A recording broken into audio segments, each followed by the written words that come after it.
Despite their differing philosophical beliefs, Seneca and Friedrich Nietzsche both agreed on the importance of learning to laugh at oneself and life's challenges. They both recognized the wisdom in not being overwhelmed by what cannot be changed, in order to focus on what can be changed. Both philosophers suggested that a lighter outlook could be the key to dealing with fate. We experience the power of fate every day in our lives. Our umbrella is taken away before the rain, an elevator door closes in our face, we get stuck in traffic, or our flight is cancelled. It's natural to feel upset and try to fight these things. To the Stoic philosophers, being consumed by negative reactions doesn't help you fix your problems or find peace. Much of what happens in life is outside of our control. But we do control how we respond to the inconveniences and tragedies that fate tosses our way.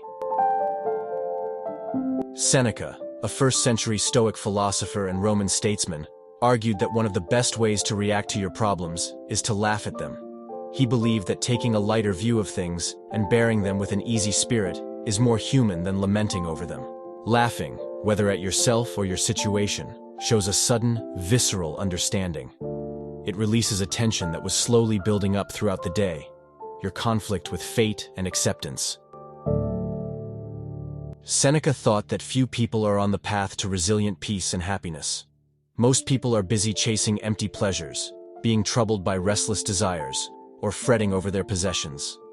The Stoics believed we should learn to accept and embrace this fact, instead of trying to fight what cannot be changed.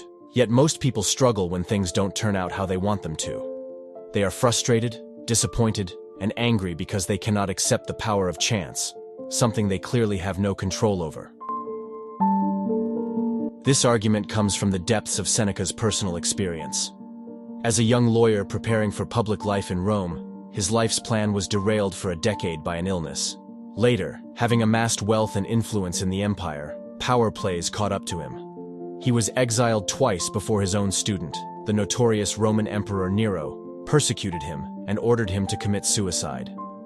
Despite his misfortune, Seneca seemed to have found plenty of room to maneuver in fate's overbearing framework. He was an astute and content philosopher, but also a public figure active in politics. What Seneca describes in On Tranquility of Mind is an undivided love for one's life, in fortune and misfortune alike, to the extent that not even something tragic could threaten it. This is the most Stoic interpretation of amor fati, or loving one's fate. Although he disliked Seneca and most other Stoics for their grim, resigning view on life, the two seem to concur on the power of laughter to deal with hardship.